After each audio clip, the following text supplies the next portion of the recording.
함께 나누실 말씀은 사사기 2장 16절에서 19절입니다. 사사기 2장 16절에서 19절입니다. 363페이지 사사기 2장 16절에서 19절입니다.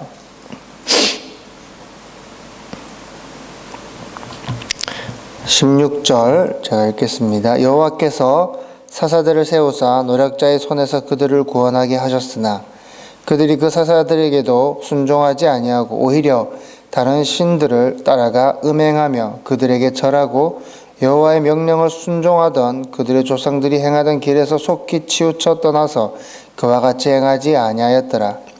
여호와께서 그들을 위하여 사사들을 세우실 때에는 그 사사와 함께 하셨고 그 사사가 사는 날 동안에는 여호와께서 그들의 대적의 손에서 구원하셨으니 이는 그들의 대적에게 압박과 괴롭게 함을 받아 슬피 부르짖음으로 여호와께서 뜻을 돌이키셨음이거늘.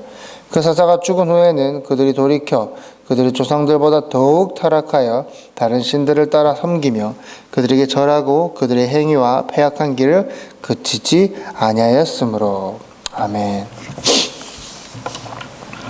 사람은 언제나 변하기 마련입니다. 영원한 사람, 똑같은 사람, 정말 변하지 않는 사람이란 없습니다. 나는 절대로 변하지 않을 거야 라고 하지만 우리는 당연히 변하게 됩니다. 우리의 사랑은 영원해 라고 결혼을 했지만 여러분 그때와 지금 마음이 똑같으십니까? 사실 인간은 누군가를 가르치고 또 누군가를 훈육하는 그런 존재가 되지 못합니다. 이유는 우리는 영원하지 못하기 때문입니다. 우리는 항상 마음이 변하기 때문이죠. 만약에 우리가 항상 선할 수 있다면 누군가에게 너도 선해라, 악하지 마라, 너도 선해라 라고 이야기할 수 있을 겁니다. 만약 내가 언제나 정직하다면 너도 정직해라, 거짓말하지 마라, 너 정직해 라고 말할 수 있을 것입니다. 그러나 우리는 그럴 수 있는 존재가 되지 못합니다. 실제로 우리는 누군가를 가르치고 또 누군가를 훈육할 수 있고 판단할 수 있는 그런 존재가 되지 못합니다. 계속 변하기 때문입니다. 영원할 수 없기 때문입니다. 그럼에도 불구하고 우리는 자기가 가지고 있는 그 아주 작은 됨됨이, 우리가 가지고 있는 그 아주 작은 어떠한 것으로 남을 판단하려고 합니다. 내가 조금 선행을 했다고 남들이 그 선행하지 않음에 대해서 판단을 합니다. 내가 어느 정도 교회를 섬기고 있다 한다고 교회를 덜 섬기는 이들에 대해서 판단을 합니다. 또 자신의 거짓말이 아직 들키지 않았을 뿐인데 우리 다 악한 힘이 있지 않습니까? 우리 다 거짓말하고 살지 않습니까? 그러나 그것이 들키지 않았을 뿐입니다. 지금까지. 그렇기 때문에 마치 착한 것처럼 보일 뿐입니다. 그럼에도 불구하고 자신이 가지고 있는 그 아주 작은 됨됨이, 그거 가지고 남을 판단하려고 한다라는 겁니다. 그러나 우리는 그럴 수 있는 존재가 실제로는 되지 못합니다. 사사기에서 이스라엘은 남겨둔 가나안에 의해서 계속 고통받습니다. 끊임없이 고통을 받습니다. 때로는 또 그들의 지배에 놓이게 되기도 합니다. 그러나 하나님께서 세우신 사사에 의해서 그들이 구원을 받는 그런 은혜를 받게 됩니다. 사사가 세워졌을 때만 구원이 됩니다. 그런데 사사가 세워졌을 때만 구원이 돼요. 자신들 스스로 사사의 도움 없이는 그들은 전혀 그 고통에서 벗어나지를 못합니다. 18절에 보면 여호와께서 그들을 위하여 사사들을 세우실 때에는 그 사사와 함께 하셨고 그 사사가 사는 날 동안에는 여호와께서 그들을 대적의 손에서 구원하셨으니, 사사들을 세우실 때에만, 사사가 사는 날 동안에만 하나님께서 그들을 구원해 내셨다라는 겁니다. 하나님께서 사사를 통해서 그들을 구원하신 이유가 뭡니까? 그들이 고통 가운데 있을 때 하나님 앞에 회개했습니까? 하나님, 우리가 정말 잘못했습니다. 우리가 악했습니다. 우리 하나님 앞에 회개할 테니 하나님 구원해 주십시오. 회개했기 때문입니까? 그들이 하나님 앞에 다시 나아가 예배드렸기 때문입니까? 16절에서 보면 여호와께서 사사들을 세워서 노력자의 손에서 그들을 구원하게 하셨으나 그들이 그 사사들에게도 순종하지 아니하고 오히려 다른 신들을 따라가 음행하며 그들에게 절하고 여호와의 명령을 순종하던 그들의 조상들이 행하던 길에서 속히 치우쳐 떠나서 사사들이 있어도 사사들에게 순종하지 않았습니다. 오히려 다른 신들을 따라 음행하듯 섬겼다라고 이야기를 하고 있습니다.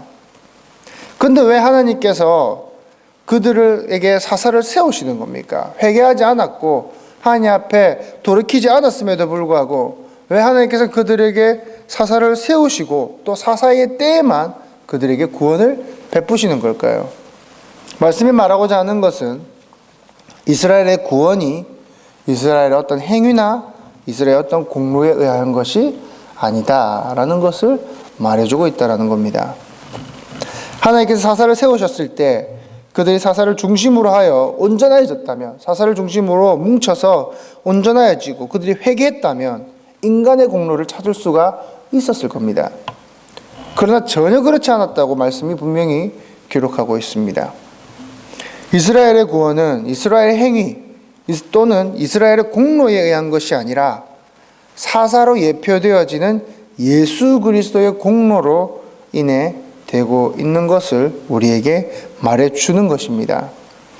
19절에 그 사사가 죽은 후에는 그들이 돌이켜 그들의 조상들보다 더욱 타락하여. 이스라엘은 실제로 사사가 있건 없건 있든지 없든지 자신의 유익을 찾는 이들이었습니다. 눈에 보기 좋은 대로 당연히 행했습니다. 사사가 있어도 그들은 말을 듣지 않았습니다. 우리도 마찬가지입니다. 우리도 그렇지 않습니까? 우리의 삶 속에서 하나님이 계신 줄 뻔히 알지 않습니까? 하나님께서 지켜보고 계신 줄 뻔히 알면서 우리는 뻔뻔스럽게 죄를 짓습니다. 우리의 마음속도 아시는 하나님인데 우리 온갖 악한 마음들을 품지 않습니까? 이스라엘을 욕할 것이 아니라 그들과 우리의 모습과 다를 바가 없다라는 것입니다. 이 말씀은 옛날에 있던 그 이스라엘 민족에게만 하시는 말씀이 아니라 오늘날 우리에게 동일하게 하시는 말씀입니다. 사사가 있을 때든지 없을 때든지 그들의 행위는 악했습니다. 그러나 사사가 있을 때에만 하나님께서 그들을 구원하셨습니다. 그들의 행위가 어떠하든지 그들의 모습이 어떠하든지 구원은 십자가에 의한 것임을 말해주고 있다라는 것입니다. 혹 우리의 마음속에 그래도 우리는 좀 다르지 않나? 그래도 우리는 좀 성화되지 않았나? 우리는 그래도 착하게 살지 않나? 인간의 노력, 인간의 행위는 배설물에 불과함을, 우리의 열심, 우리의 섬김, 우리의 노력은요 그냥 하나님의 사랑에 의한 표현입니다.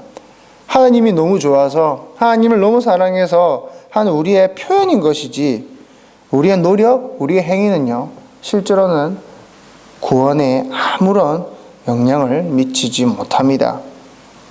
원래 하나님은 판단하실 수가 있습니다. 그분만 영원하시니까요. 그분만 신실하시니까요.